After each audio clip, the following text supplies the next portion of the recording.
The Tucson Museum of Art has been holding a biennial, or at least a regular competition of this sort, since 1948. So it's been going on for quite a long time.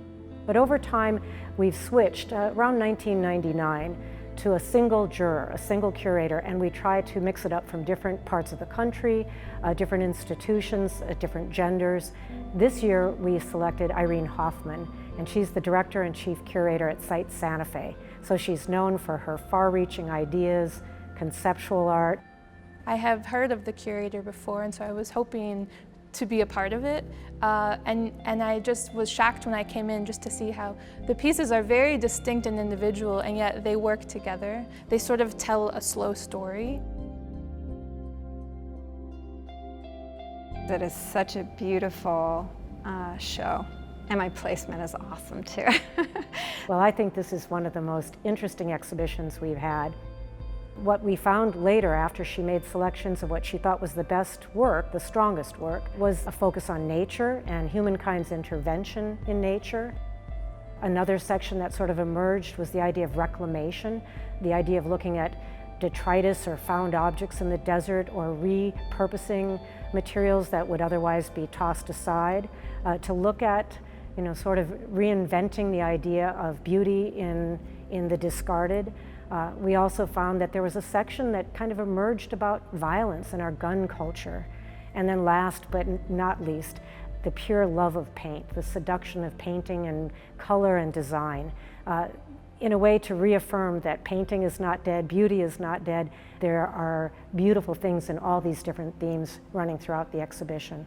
I don't ever think painting has been dead. I think painting is continually reinvented.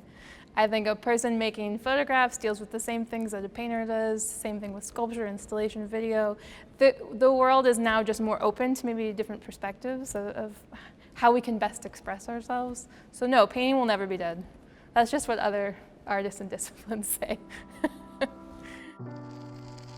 And art can be just beautiful, but it can also be something that makes people question things or just contemplate things they think are unimportant until they maybe see them in a painting or in a video, or they watch an artist do a performance.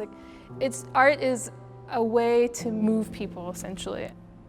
During my MFA program, I started with narrative works, and then I started to want to do work that I hadn't seen before. And so I started working with rust.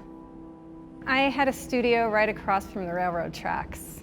I would go on little scavenger hunts and find interesting rusted pieces. And I started placing them on paper and then working, drawing, painting with those rusted objects.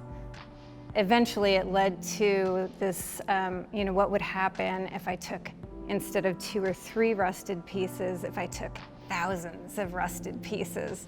And so I started creating these large pieces on paper.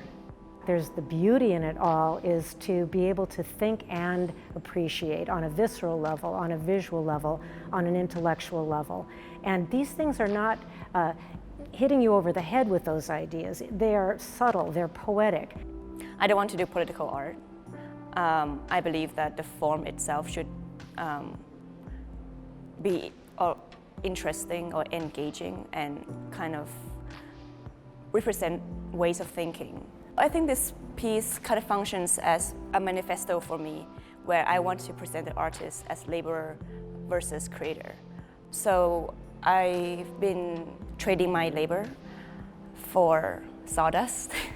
What is the value of something, and here she's creating a work of art based on making something, but not making the object that she's showing. She made something else and traded for a token of what that labor represents. And she's reducing it to these beautiful grids of simple sawdust encased in frames.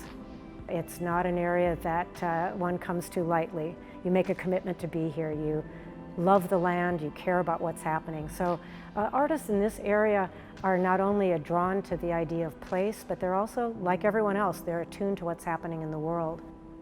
In Tucson, we're also kind of sensitized to reusing things, maybe because we realize that there are certain issues of scarcity. So I was out in the field last summer with a group of scientists that have an NSF grant to study forest mortality. And I was there with my, charcoals and everything, and like doing the sort of art, with the scientist thing.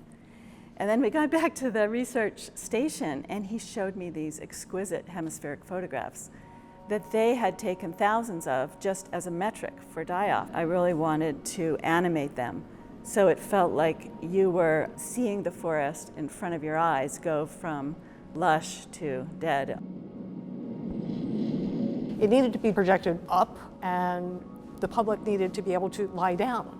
And that then opened up all the questions about, well, how can we make an environment that might even feel like lying down on the floor of the forest? So of course it meant that this was going to have to be some kind of multi-sensory, immersive experience, so that you're not just looking at these images, but you're also hearing the forest around you.